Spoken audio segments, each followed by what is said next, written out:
Person one loves person two. Guess what? Shenanigans ensue. Person one hates person two. Guess what? Still shenanigans ensue. Person one fake dates person two. Guess what? You guessed it. Shenanigans ensue. Co-host one reports to co-host two. The name of the show? Shenanigans ensue. Yeah. Hello, I'm Jasmine. And I'm Jane, and welcome to Shenanigans Ensue. A podcast where the spray paint is for painting, not huffing. You don't want to get good at that. I love that teacher so much. Teacher has no chill. It's so funny. Each episode, we'll watch a rom-com and discuss its merits as a member of the rom-com genre. We'll cover well-worn classics, hidden gems, and everything in between. We'll give you our unsolicited opinion on every trope, caper, and flim-flam the film used, or maybe abused. And of course, the shenanigans! Shenanigans! Happy Pride Month, everybody. Yes, happy Pride Month. And in honor of Pride Month, we really wanted to give you a LGBTQ rom-com. Yes, so we went looking. We were given recommendations, and then we couldn't do any of them because they weren't available in both of our countries. Yes, this was a frustration. Yeah, a real conundrum. Fire Island couldn't do it. Bros couldn't do it. Jeffrey couldn't do it. Imagine Me and You couldn't do it. No Hiding Here couldn't do it. So many movies, and none of them available in both America and South Africa. Yes, Wild. Which was such a pity. The only two movies that we could find for both of us to watch were both Christmas movies. Yeah. And we want to wait until the holiday season to cover those. So we are doing a slightly different episode this week in that this isn't a true rom-com, but we hope that you guys will forgive us because we really wanted to pick something LGBTQIA for this month. So in that spirit, we've chosen Love, Simon. Yes, and what a lovely movie. So lovely. All the warm fuzzies. Like Jasmine said, it's not a true rom-com, but there's still plenty of rom-com tropes and plenty of shenanigans. Yeah. Given that it's more of a coming-of-age story. So it's still a lot of fun, and we still have plenty to discuss. Yes. And if any VPNs would like to sponsor us so we don't have this problem in the future anymore, we will give you such incredible ads. Amazing ads. Because this is so annoying. There's so many movies that we want to watch and we can't. It keeps happening. We haven't spoken about it on mic before because we always try to come up with some sort of solution. We always find something. Yeah, but this time it really got to us. So any VPN companies out there, I promise we'll even write a jingle. We'll do the most. I will. I'll put something on my ukulele. I'll give you a little jingle. It'll be great because we need to be able to watch Fire Island. Okay. So now that we got that out of the way, please sponsor us. Let's give you a plot synopsis. Yes. High school senior Simon has the perfect life, except he has a secret. No one knows he is gay. His world gets turned upside down when a classmate anonymously comes out online and they start a secret relationship by exchanging emails. Shenanigans ensue. It's a light shenanigans ensue, but there's still plenty of shenanigans. Yes. It's a very gentle shenanigans. It's more like teenage hijinks. Teenage miscommunications ensue. Oh, goodness, yes. Do they ever? And then just adult shenanigans ensuing because the adults in this movie are doing the most in the most wonderful way most of the time. I am obsessed with every single teacher and faculty member at this school. Amazing. Wowie wow. Truly love them. They're so good. I mean, who doesn't love Tony Hale and Natasha Rothwell? They were giving. It was fantastic. Seriously, every moment, a treasure. Loved it. Let us get into those tropes, those rom-com tropes that appear in this coming-of-age story. Yeah, so we do have some great tropes, such as forbidden love. Mm-hmm. We have pen pals to lovers, a la You've Got Mail or Cinderella Story. We have a hidden identity. Yes. A love triangle or a love Ooh. hexagon. I don't know. It's very complicated. It's a mess, is essentially what it is.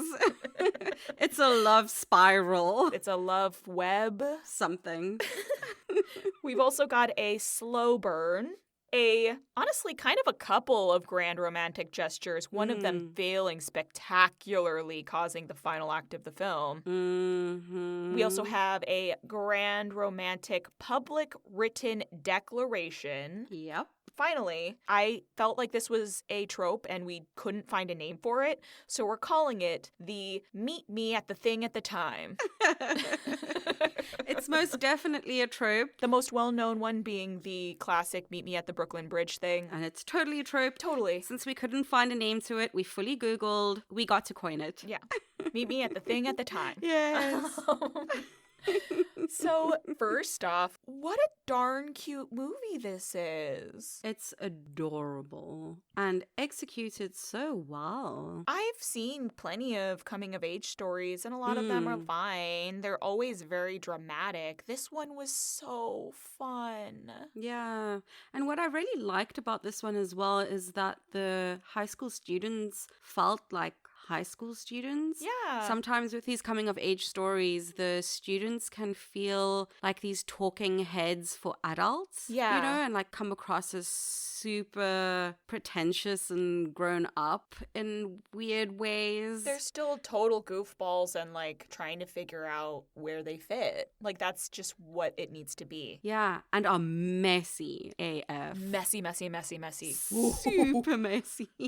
We're looking at it as an adult sometimes. You're just like, oh, Was I ever like this? some of this could have been avoided with just communication. Yeah. And the familiarity of the angst I can't. and the turmoil and how important things felt. So that comes across really well. That turmoil was so good, honestly. Yes. Nowadays, if I get into a fight with a friend and we don't talk for like 4 days, I've like got a bunch of shit on my plate. I'm not too pressed. But when he has the part where he's ostracized himself and no one's talking to him and he has to eat lunch by himself, I was like, no, oh my God, the loneliness. stress. Somebody save him. Oh, he's not okay. But as an adult, I'm perfectly fine and happy to dine alone, go to the movies by myself. Like, it's not much of an issue. It's not that serious. Yeah. But they captured the tension and Yes. sadness and loneliness and isolation so well that I felt Definitely. extremely anxious for him. I was like, wow, this is well done. I related. I was like, this is brutal. This is awful. The worst. They did it really, really, really well. I feel like even just the weird messiness of the love triangle, right? Mm-hmm. If we talk about one of the tropes, he's being blackmailed by this truly awful student. Awful. And the whole kind of crux of the film is him helping out the awful student so that the awful student doesn't out him. Yeah. Now, as an adult, like, of course, this would never work. I would just tell everybody what's going on. But in the context of this kid, and he hasn't even had his opportunity to tell anybody yet, like all of these different things compound. And it becomes very obvious why he would do such a terrible, hurtful thing, Yeah. such a manipulative thing. But his friends end up forgiving him. He does have a declaration of actual remorse, so his friends come around. Yeah. You really do get all of these things that are so quintessentially teen. For sure. This spirals out of control so quickly because Martin has a crush on one of Simon's friends, Leah, but Leah has feelings for their other friends named Nick. And Nick has feelings back. It's a whole messy, messy web. And so Simon gets in the way of the relationship possibly forming Yes. because Martin's blackmailing and he keeps insisting that if Simon doesn't help, that he's going to out him. And so everything gets worse and worse and Yeah. worse until everyone realizes that he manipulated his best friends to keep them apart. All in the interest of protecting himself and all to no avail. Martin outs him anyway. Exactly. And in the most awful way. Oh, God, it's so truly awful. Horrific. I can't even imagine a world where someone would take away someone else's coming out story. Like, it's Yeah. truly horrific. Yeah. But they give Simon a beautiful moment at the end in the public declaration. He says, as everyone knows, unless you've been living under a rock, I'm gay, and then declares his feelings for Blue, which leads in really beautifully to the meet me at the place at the time. Yeah. At the end at the Ferris wheel. So it's tied up really nicely, but whew, Yeah. stress getting there. Their relationship starts when Blue anonymously posts on the school's confession board that they are a student at the school, that they have a secret they're gay, and they feel like they're on a Ferris wheel going up and down and around and around. Simon pens a nickname Jacques, emails with Blue, and eventually at the end says, you know where I'll be. Yeah. And so he uses a bunch of tickets at the fair in town to just stay on the Ferris wheel for a little while and hope that Blue comes. And he does. He does. Eventually. It doesn't look like it's going to happen. In the 11th hour. Yes. It's so good. It's a very satisfying ending. It really is. I can't. This whole movie was so stinking cute. So sweet. Especially when it's revealed that Blue is one of the characters that we introduced to very early on. So what the movie does, now talking about one of the other tropes with a slow burn, every time Simon has, shall we say, a charged interaction with a guy his age, he sort of picks up on something that was in one of Blue's messages. And he starts to fantasize about this being Blue and how it Yes. fits in. And then you start to hear the fantasy voiceover in this character's voice. It's very Yes. cute. It's very charming, and it's revealed that Blue is actually one of those characters that Simon had fantasized about potentially being Blue. And then dismissed. Yes. Because he writes them off for whatever reason. They all have a reason why, oh, it can't be this person. So cute. And this is about the Oreos. Oh, yeah. Gosh, the Oreos. This is lightly touching into shenanigans, but Oreos are used as a plot device to forward time, which is just really funny. It really does. Listen, for people who aren't familiar in other countries, Oreos in America, there's regular Oreos and then there's seasonal Oreos. And so we literally move through time based on which Oreo we're currently I at. loved it. Which is just insane. I don't know why there's so many Oreos. It was such a random thing to do, but it was so great. And it made me think of, shout out to my former roommate, Jen, who was obsessed, or probably still is, with the different holiday Oreos. And so we definitely in our apartment had the Halloween Oreos, had the holiday Oreos. Christmas. It's great. I think they have peppermint in those. And then there's, Peep ones. Peeps. Peeps and I don't even know. Maybe there's Valentine's ones. They're probably just regular Oreos, but they're pink. There's red ones as well. Yeah. Oh, so great. Anyway, sorry about that tangent. All this to say, So many Oreos. so many Oreos, and that's how Blue is identified. A mundane object as a plot device is so funny. It's so great. I wonder if they did a brand deal as well, because this is prominent. I hope so. Get that coin. So good. I want to talk a little bit about that grand romantic gesture failing. Oh, man alive. And maybe we should even go a little more in depth on this love triangle. Oof. Okay, let's hit the failed grand romantic gesture, because the lesson with this is context and consent is key for such things to be executed in a way that's well received, because my goodness. And just to build it up a little bit, at this point in the film, the evil Martin has actually had some success Evil. with Leah. Yeah. And so Leah no longer hates him. She's certainly not interested, but she doesn't hate him. She finds him actually quite funny in his own way. Whatever. Yeah. So he has this bizarre, unearned confidence around being able to pursue her, which spurs him to this grand romantic gesture at the football game. My soul left my body. Yeah, I knew it was coming. It was awful. It's so bad. Yeah. But essentially, Martin, who is dressed up as the school's mascot currently, runs through the field in the middle of the national anthem, Ugh. grabs the mic out of the singer's hand. Already so bad. The principal even says, oh, so we're just doing this in the middle of the anthem or something like that. Which, excellent delivery by Tony Hale, by the way. We love Tony Hale. Tone, we love you. Goodness. Eating it up in this movie. But back to this failed romantic gesture. So Martin's up there with the mic and says, paraphrasing, Leah, I've only known you for 6 months, and yet I feel like you've been in my heart forever. And I just gotta know, girl, will you go out with me? In front of everybody in the stands. Why? Everyone holds their breath. Did this have to be public? And Leah, being such a gracious doll, walks down the steps to get closer to him so she's not yelling in front of the crowd, and very gently says, I think you're so funny and I'm really glad we're friends. I want to stay friends. And as soon as she drops it, Martin's friend starts releasing the doves because he had gotten a bunch of damn doves. To what end? For what purpose? Martin, my guy, I thought he was supposed to be kind of smart.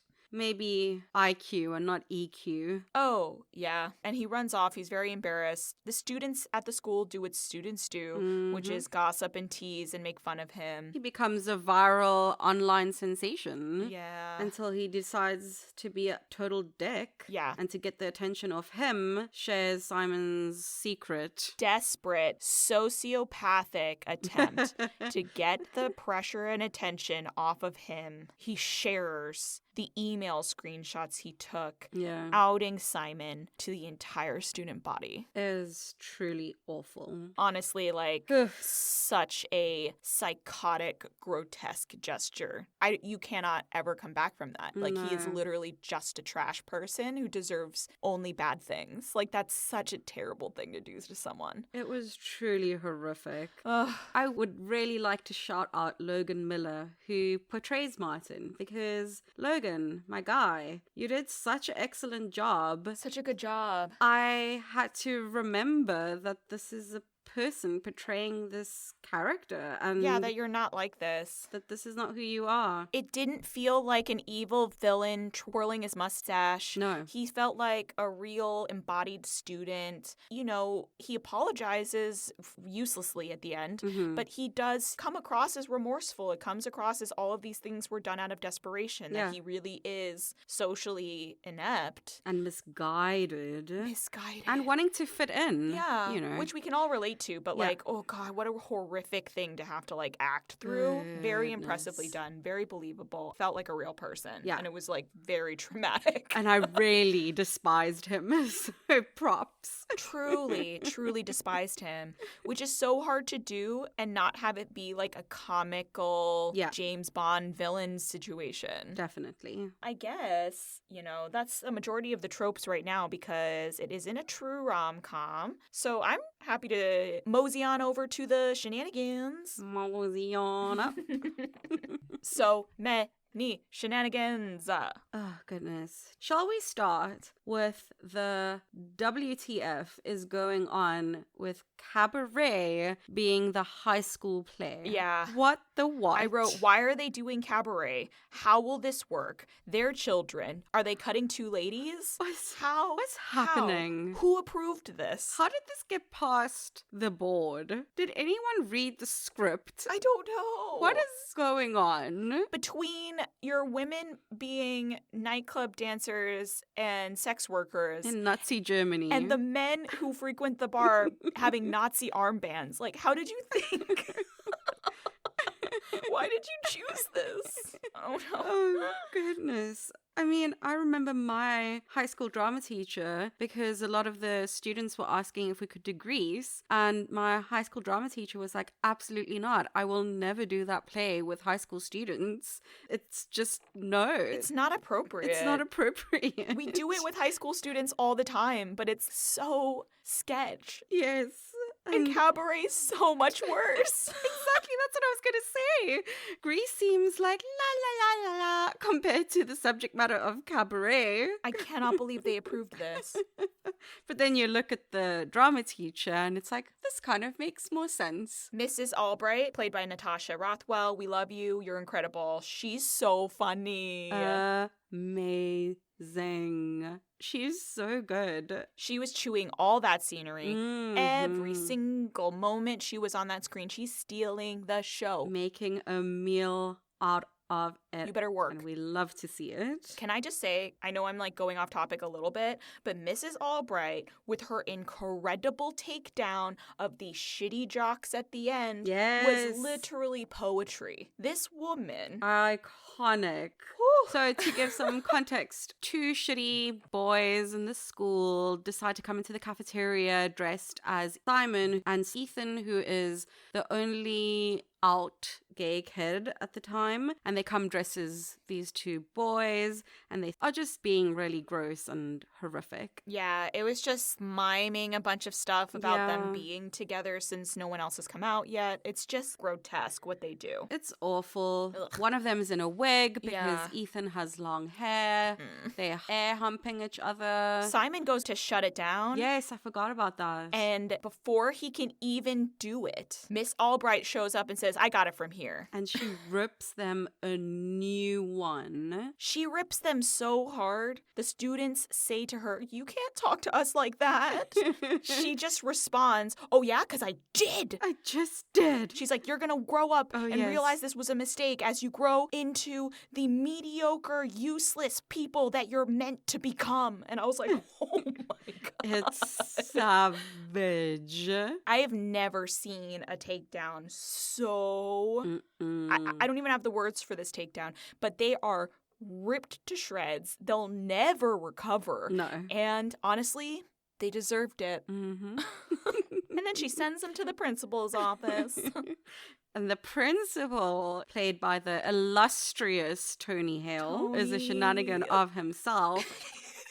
When I see him in my mind's eye, I can't help but start laughing thinking about scenes of his. I just...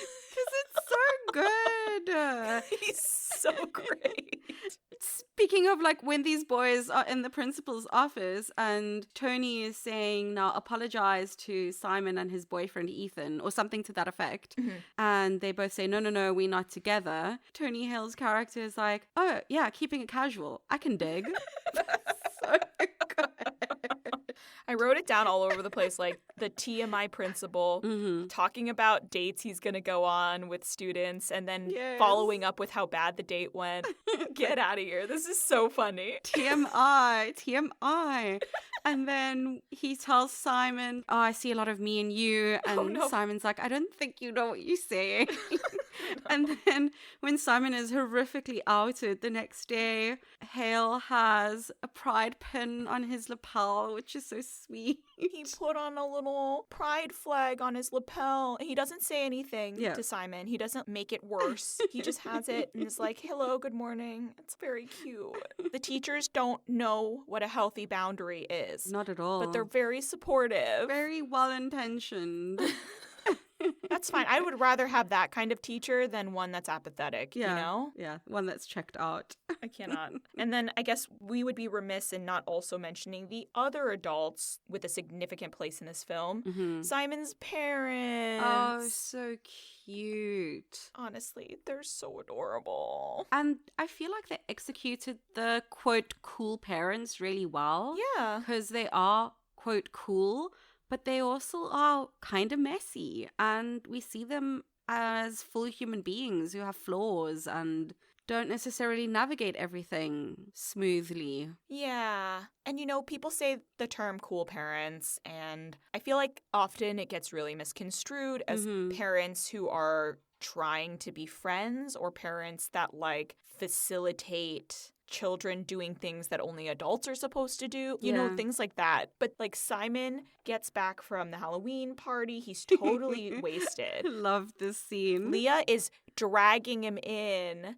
And instead of letting them go upstairs, the parents are like, hey, come over here. How was the party? Talk to us. And they can clearly tell, like, immediately he is wasted. Yeah. They don't say anything. They don't out him. I guess that's the wrong phrasing for this. But they don't call him out. They don't give Leah a hard time. No. They just say, okay, well, good night, kiddos. We'll see you in the morning. And they go upstairs. And once the kids are upstairs, I wrote it down because it was so cute. They were just like, oh my God, he's totally drunk. He's totally wasted. And the dad says, should we do something about this? Should we talk to him?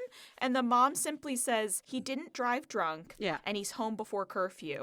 And the dad's like, yeah, we're good parents. We did pretty good. Like, I think it's fine. And they just leave it. Amazing. I mean, honestly, that's not a bad way to handle it. No, not at all. It's about like allowing your kids to explore boundaries in a way that's safe. Yeah. So they're fine with it. He did the right thing. They walked themselves home, Mhm. and he didn't try to do it by himself. And he didn't break curfew. What more can you ask for?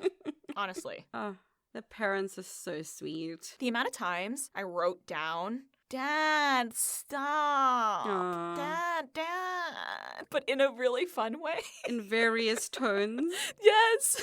The movie starts off with like a dad, stop, he- dad. Oh no, you're embarrassing me. And then it Yes. moves into like, dad, no, dad, you don't understand what you're saying. Your son Yeah. hasn't come out yet. Oh no, dad, stop. And then it moves into dad, stop. No, you're summit. And then it cycles right the fuck back to the beginning when dad Yes. offers to help Simon make a grinder page. So, Not knowing exactly what it is. nope, does not understand what that means. And he's like, I don't think you know what that is, Dad. No, please stop. It's so good. It's very, very endearing. And then the mom being a psychologist and just like Mm. low-key supportive. But also like being super shady too. Yes. Saying to her kids, yeah, if you were my patients, you'd be a lot more adjusted. So good. That family dynamic was established so quickly, Mm. and it was so good. Yeah, it was really lovely. Very impressed. Even the little sister being a total Yes. sweetheart. Being super into her culinary art. She wants to be a chef. She cooks a bunch of stuff. Some of them more successful than others. Yeah. I mean, me too, girl. No worries. Yeah, exactly. And then her showing up when the post gets leaked. Mm. And she goes to check in on her brother, and he snaps at her. He does. Yeah. But she tried. Mm. It's so nice. She's such a doll. Why is this family so supportive? It's very cute. But they still feel like a real family. You know, the kids still get embarrassed by the parents. And Yeah. the parents tease the children. And they have their fights. Oh my God, the mom saying that the kids are sexually repressed because they won't watch a movie that has sex in it is honestly so damn funny. Their dynamic is so good. And the dad saying to the mum, you can give me something later that you can't get in a store. Yeah, for the present exchange. And the kids are both like, gross, we right here. So good. I think I want to talk about how Simon reveals to Blue how he realized he was gay, because I think the sequence for that is super fun. Oh, great, because that's the one I wanted to talk about next, too. Oh, really? Okay, that's fantastic. So then we'll just do that, I guess. Great. It's so good. I only wrote one down, so you can do it, because I only wrote the one that I thought was the funniest, but you can, like, go over the steps. I wrote all three down because I thought they were really funny.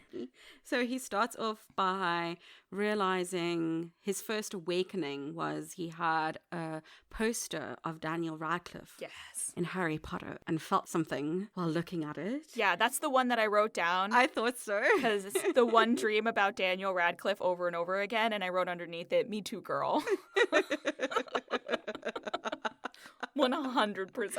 So we had Daniel Radcliffe, and then we had the lead singer of Panic at the Disco. Right. So we see a young Simon watching music videos with Leia and feeling some type of way about it. And then the third one was when he was at a dance and his first girlfriend told him that she loved him, and he ran to the toilet to call his mum to say that there were kids drinking alcohol. So that he could get picked up. He's like, I gotta go, please. Yes. Which the payoff for that was also very fun, because then when he does get outed and he's walking through the lunchroom to find a place to sit, she ambushes him. Oh, yes. And gets in his face. And she's like, did you date me because I look like a man? And he's like, no, I broke up with you because you don't. And she's very relieved and like, oh, okay, thank you. That's so nice to say.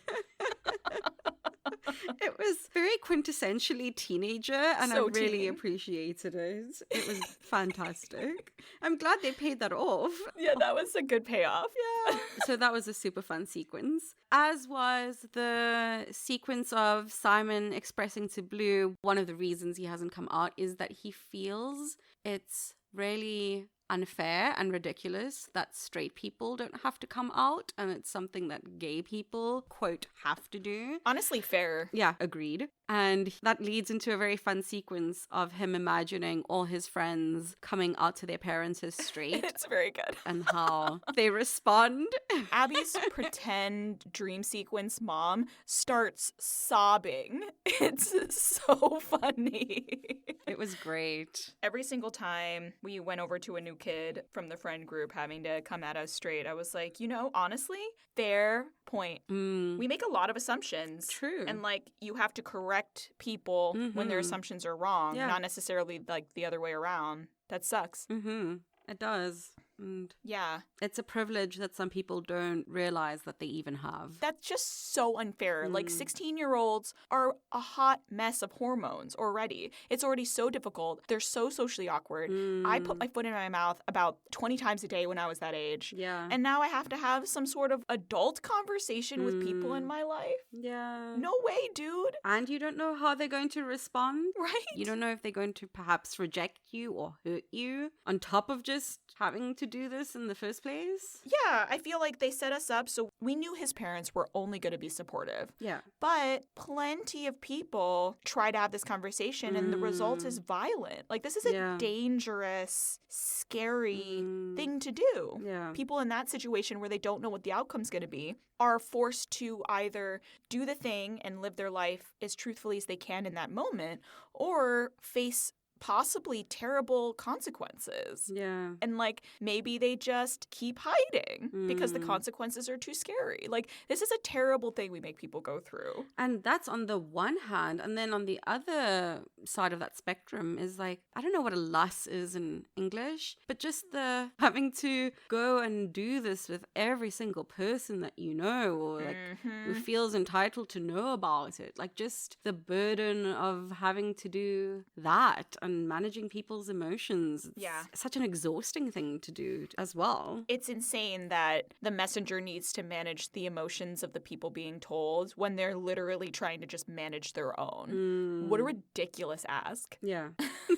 So I'm very glad for that sequence that they did. Yeah, it's a beautiful sequence. It is. So was there anything else that you wanted to touch on with shenanigans? Oh, just a fun little send-off before we go, I wanted to maybe bring up the first time when Simon finally tells someone he tells Abby. Which was a beautiful coming out scene. Yeah. And the sequence at the football game before the grand romantic gesture, she ends up being at the football game with him and she points to one of the football players and says so what do you think about that guy looking fine over there in his hot pants? And she's like, we can practice talking about guys like that. We can do that now. And he's like, yeah, look, he looks fine. And she's like, no, he looks fine. Fine. It's very, very cute. Yes. It's very cute. He's trying to get comfortable with it all. So sweet. Because first she just leads in and Abby's so excited. She's like, oh my goodness, now that I know, we can totally talk about cute guys together. And he's clearly not very comfortable yet to do that, obviously. Yeah. So it's really sweet that she's so supportive and encouraging him to practice. Yeah, giving him a space to do that if he wants. Yeah. They're cute. It's you have to turn fine into a 2-syllable word. It can't just be a 1-syllable word, yeah? Or there's magically an O in there now. Fine. Yeah. Fine.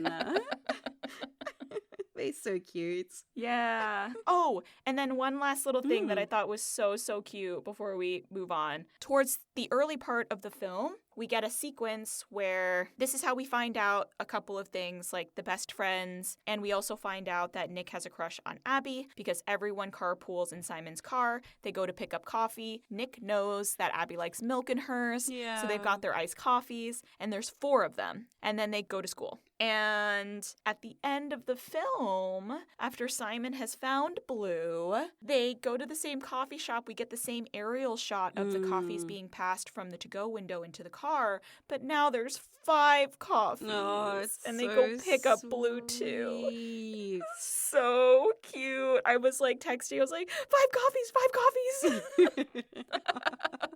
Oh, such a lovely full circle moment. So good. So sweet. Oh, then one more thing, just in terms of being pen pals, which we didn't speak about much, but pen pals, it's very cute. They don't know each other's identity. His pseudonym is Jacques. And Simon is quickly, almost absentmindedly replying to Blue. And then at the end of the email, he says, "Love, Jacques." And immediately panics, and we get a close-up of the screen saying, "Message sent, you can't undo it." And he's stressed and he's panicked. And then when Blue replies at the end of the email, he says, "Love, Blue." And Yay. Simon just takes a big sigh of relief. And It's it's so so cute. cute. It's really sweet. Every single time they messaged back and forth, it was so nice. They are really, truly so cute. And then, of course, the name of the film, at the end, when he makes his grand romantic gesture writing about "Meet me at the Ferris wheel," he signs it, "Love, Simon." Aww. This movie is so cute. So cute. I can't take it. All the fucking feels. I cannot. Too many. Okay, well, I guess we should move on Yes. to Fun Fab Fail. Yes. So yeah, this is hard because this isn't a rom-com. I want to give this something that's like a fab, honestly. Like, this was a fab movie. Wonderful movie. But because this isn't a rom-com, I feel like we should give it something else. Yeah, I agree. Because if you were to ask me for fabulous rom-coms, I wouldn't list this. No, this isn't on the list. Yeah. And so I think it needs its own special category. So I want to rate it as a fulfilling movie. Just because it's so wholesome and all the warm fuzzies, and it's lovely. It's so satisfying. And Yeah, if I were to give this another F, I would give it a fan flippin-tastic. Yeah. Definitely want to watch this again. Highly, highly recommend. Such a spectacular coming-of-age story. Such a lovely movie. One of the better ones out there, Yeah, gotta say. truly. But yeah, it's not a rom-com. No, not in the true sense of a rom-com. And we spoke a bit off mic about why in particular it's not a rom-com. For Jazz, you said that it had a lot to do with Its tone. And for me, I said it's a lot to do with the fact that we don't get the perspective of both romantic leads. True. We see very little of Blue. We don't get anything really other than what he tells Simon about his personal life, about his hopes and dreams and friends and anything like that. So it doesn't feel like a true rom-com in that sense. Yeah. Combined with Jasmine's observation of tone. Like, if I were to go and break down the difference between, like, a Grey's Anatomy, which has plenty of humor, and something like a Kimmy Schmidt, which is clearly just a straight situational comedy, the biggest difference is that even a Grey's Anatomy with its humor, the tension makes scenes feel strained. You can feel tension between characters in a different way. The stakes are life and death, but they truly are treated as life and death. The thing about a classic comedy, and something that I would argue for basically all rom-coms, is that by and large, the stakes are mundane. They're simple, everyday things and occurrences, but they're treated as life and death situations. And that's where the heightened comedy comes from. Which leads to the humor. Yeah. And this is an incredible movie with plenty of funny moments, but the stakes are extremely high. His well-being could be at stake. His social status could be at stake. his identity is at stake. These are high, real, actual stakes that then they find humor around it. But really, it's more that there's like a couple of characters that act as comedic relief. Mm-hmm. Yeah, it's a tension tone thing. And you can really feel the indie feel of it that makes it just not a rom-com. Mm-hmm. Now that I was just thinking as we were talking as well, oddly enough, lighting. Yeah. Just how it's lit, how the characters are dressed. It's a lot more muted than what you get, generally speaking, in rom-coms. Yeah, more dramatic lighting, a lot less full fills. Mm-hmm. In case anyone who's been listening has truly wondered what's the difference, what constitutes a rom-com? Well, this is kind of all that's involved. Yeah. And the central plot of the story, while it is revolved around Simon and Blue getting to know each other and their eventual relationship culminating in like a beautiful and very satisfying romantic ending, most of the story is about Simon grappling with his identity and his interpersonal relationships. And that's a coming of age. Exactly. And so I would argue it plays a lot with the genre, but I think also because this is 2018? Yeah. At the time, we didn't have all that many just straight up gay rom-coms, like just a rom-com. It's not got anything to do with having to come out or anything like that. Honestly, I would argue that this movie would have been worse if they had tried to make it feel like a rom-com. No, this movie had to be the way it was. Yeah, so I think that it's exactly what it needed to be. 100%. It's just a mistake for somebody to call it a rom-com. Yeah. But I'm also saying that I think this movie is kind of laying the groundwork so that we could later get rom-coms that can just be a balls to the walls, mad dash rom-com. Yeah, like this movie worked. Yeah. The kiss at the end is so cute and so satisfying. Beautiful. And then, like, all of that works. So, yeah, why not have Bros? Yeah. Why not have Fire Island? Exactly. I'm glad that this could be something to lead us in that direction. Mm-hmm. That's why representation is so important. Right? We need to see. Can you imagine somebody watching this and not just being completely ooey gooey by the end? I can't. I know that there are people out there like that, but I don't know what that would look like. I don't either. Because it was so lovely. So good. So satisfying. Anyway, that's our rating for the movie. We loved it, in case there was any doubt. Yeah. It's a lovely, lovely movie, and I highly recommend. Yeah, please do watch it if you haven't yet. It's fantastic. And now I actually want to check out the spin-off series. Oh, yeah. Which you mentioned, that I didn't even know existed. I think Love Victor. Yeah. That's my understanding, that it's in that universe. I think you're right, because I think I saw one of the actors build in that series as well when I was on the IMDb. Oh, great. Yeah, so that's what I'll be watching. And so that brings us to our favorite section. Favorite. Give me the cheese, please. I am so excited. All right, I'm ready. Me too. I'm ready. Thank you. Yeah, I SpongeBob. Yeah. Okay, let's go. Exactly. Okay. Who kind of looks like a cheese. Anyway. Oh, yeah. Focus. Okay. 3, 2, 1. One. Pizza Red wine. rolls. Oh. I was going to go in that direction too. I Yeah? love this. This is so funny. So good. I was like, what's not a cheese? Yes. Okay, great. Exactly. Great. I love that we're on the same page as per usual. Let's do it. I don't remember where we're at. I'm trying to remember what came before this. Maid of Honor. Oh, I think I went second. I was just gonna say, I think I went second. Oh, shoot. Now I really don't know. I don't know. Okay, tell me about these pizza rolls. Okay, yeah, let's go. So, I went with pizza rolls. Yeah. Very, very simple. Not a lot to say about it. Number 1, pizza rolls are quintessentially teen. There's something about it that makes me feel like I'm at somebody's house in their parents' basement, eating way too much food and watching Adult Swim anime. So, pizza rolls, very high school for me. It takes me back to a time. Aww. And then the other thing is that pizza rolls have some cheese in there. I didn't look this up, but you know how there's those cheeses that aren't actually cheese, like that fake cheese stuff?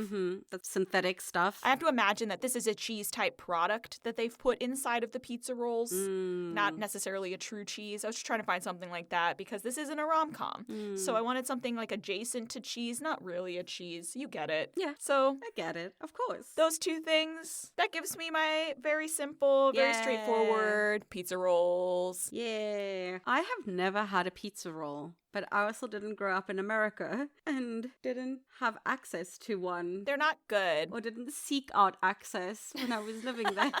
I mean, I've seen them on TV. They're good the same way that, like, Velveeta mac and cheese is good, you know? Right. Like, I know this is not great, but it's also still kind of satisfying. And if you were especially to present a pizza roll to an Italian, they would just refuse to eat it. Oh, blasphemous. Yeah, that kind of thing. Yeah, okay. I got you. So my non-cheese is a glass of red wine. Love it. I contemplated going a little more in-depth and picking a varietal, but I decided, no, I'll just stick with generic red wine because wine and cheese go hand in hand. Yeah. Very common to say we'll have a wine and cheese night. And I wanted something that's closely associated with cheese because there are a lot of rom-com tropes in this movie. Yeah. But it is not a rom-com. The same way you would never mistake a glass of red wine for being a cheese, but you are very happy to find one next to a plate of cheese. Oh, absolutely. So yeah, also not a very complicated explanation. That's great. My explanations are usually a bit longer and more in-depth, but... No, I mean, it is what it is. We pigeonholed a coming-of-age story because we really wanted to hit Pride Month. So we hope you'll forgive us, essentially, is what we're saying, for breaking the rules a little bit. Or harass a VPN company to sponsor us. Then this will never happen again. Yeah, great. Sorted. Well, everybody, there you have it. That was our discussion of Love, Simon. Let us know your thoughts on the movie, any shenanigans we may have missed, or what non-cheese you think it is. Or if you find a cheese, like that's also great. Let us know. Yeah, please tell me. I want to know what non-cheese or Yes. cheese-based product you think this is. You can follow us on Instagram at shenanigansensupod, where you can message us those ideas, or you can email us a more long-form explanation at shenanigansensupod@gmail.com. We hope you'll join us next time, and until then, You deserve a great love story. Bye. Bye. I'm glad that we did this one. Me too. And we had plenty to talk about. I was a little worried. I was a little worried after we finished it, and I was like, I love this movie, but it was not a rom-com. What are we gonna do? I mean, I think everyone gets it, though. We wanted something in the theme, and it's worth it because this movie was fantastic. I love this movie.